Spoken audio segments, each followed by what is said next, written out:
Welcome to Democracy Now!, democracynow.org, the War and Peace Report. I'm Amy Goodman. The Senate's approved a bill imposing a new union contract on tens of thousands of rail workers, prohibiting them from going on strike. Just 15 senators voted against the legislation Thursday. It requires some 60,000 freight rail workers who'd previously rejected tentative union contracts to keep working or face termination. Senators rejected an amendment to extend bargaining by another 60 days. Another measure, which would have added 7 paid sick days, failed to break a filibuster after 42 Republican senators and West Virginia Democrat Joe Manchin opposed it. Vermont Independent Senator Bernie Sanders spoke from the Senate floor ahead of Thursday's vote. And yet today in that issue, workers who do difficult and dangerous work have 0 paid sick days. 0. You get sick, you got a mark against you, a couple of marks, you get fired. This cannot and must not happen in America in 2022. All 435 House Congress members and 100 senators are entitled to unlimited paid sick leave. President Biden, who pledged as a candidate to be the most pro-union president in U.S. history, has promised to sign the unpopular deal into law. The Supreme Court's agreed to hear a case challenging President Joe Biden's student debt relief plan. On Thursday, the court said it would allow decisions by lower courts blocking debt relief to stand while the case proceeds. Oral arguments are scheduled for February. Biden's plan calls for the cancellation of up to $20,000 in student debt each for tens of millions of borrowers. In a statement, the Student Borrower Protection Center said, quote, "Once again, the credibility of the Supreme Court rests on its ability to recognize what we all know to be true. Canceling student debt is legal and necessary to secure the financial futures of 40 million Americans." President Biden welcomed French President Emmanuel Macron to the White House Thursday evening for the first state dinner of Biden's presidency. The formal state visit came after Macron met Biden in the Oval Office, where they discussed trade policy and Russia's invasion of Ukraine. In a joint news conference after their meeting, President Macron said he planned to hold talks with Russian President Vladimir Putin in the coming days. Biden said he is ready to meet with Putin, but only if certain conditions are met. Bombing nurseries, hospitals, children's homes. It's sick what he's doing. But the fact of the matter is, I have no immediate plans to contact Mr. Putin. I'm prepared to speak with Mr. Putin if, in fact, there is an interest in him deciding he's looking for a way to end the war. He hasn't done that yet. This comes as the Pentagon considers plans to send long-range missiles to Ukraine, including a proposal from Boeing to supply ground-launched small-diameter bombs. Meanwhile, The Intercept reports the Biden administration is considering giving Kyiv one of the premier U.S. weapons of the war on terror, the Gray Eagle drone, the successor to the widely used Predator. In Israel, incoming Prime Minister Benjamin Netanyahu has sealed a coalition deal with the ultra-nationalist Religious Zionism Party, bringing Netanyahu closer to securing his new extremist government. Under the deal, the Religious Zionism Party will take control of Israel's finance ministry and will oversee the expansion of illegal settlements in the occupied West Bank.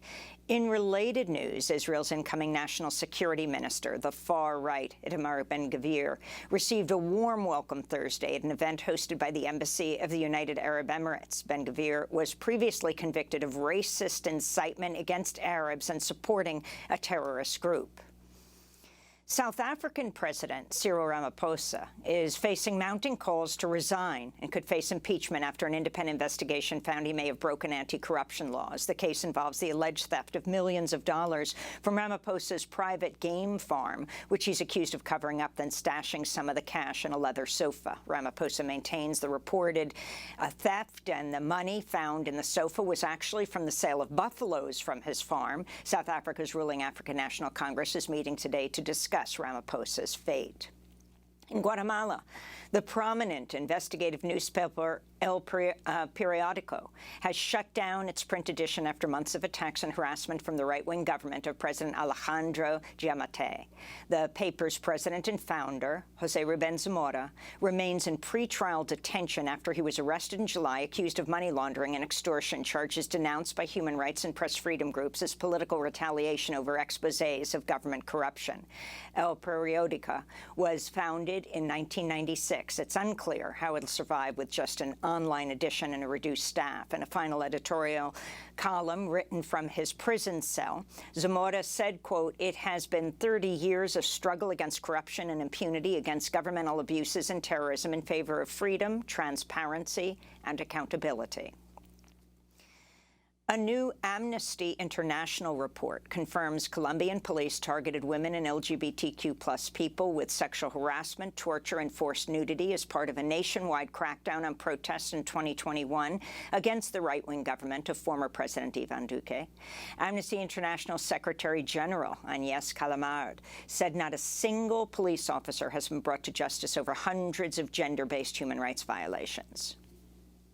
One sentencing for the entire violations committed during the 2021 protest, not just the sexual violence, but also the excessive use of force, people or young people who have lost an eye, those who have lost their life, around 80, 90, 100, the numbers varies, the disappearances, people who have been tortured. Back in the United States, President Biden's asked the Democratic National Committee to dramatically reorder the presidential primary calendar by making South Carolina the first state to host a primary, followed by Nevada and New Hampshire. Georgia and then Michigan would follow. Biden said, quote, "We must ensure that voters of color have a voice in choosing our nominee much earlier in the process." Biden also said caucuses should no longer be allowed as part of the nominating process. The proposal was immediately rebuked by Democratic Party leaders in Iowa and New Hampshire, long accustomed to hosting the first contests of the primary calendar. A decision by the DNC Rules Committee could be delivered this weekend. In a major blow for former President Trump, a federal appeals court halted the review by a special master of documents seized from his Mar-a-Lago estate. The Justice Department will be able to fully resume its investigation into Trump's mishandling of classified materials. The three-judge court panel said, quote, "We cannot write a rule that allows any subject of a search warrant to block government investigations after the execution of the warrant, nor can we write a rule that allows only former presidents to do so." And in Texas, survivors of the mass shooting at Robb Elementary School in Uvalde have filed a $27 billion class-action lawsuit against the city, the school district, and multiple law enforcement agencies and officers. Families are demanding accountability for the series of failures in responding to the May 24th massacre. Officers waited 77 minutes before confronting the gunman as he claimed the lives of 19 school children and their 2 teachers. The lawsuit follows a similar suit filed this week by the mother of 10-year-old victim Eliana Cruz Torres. And those are some of the headlines. This is Democracy Now!, democracynow.org, The War and Peace Report.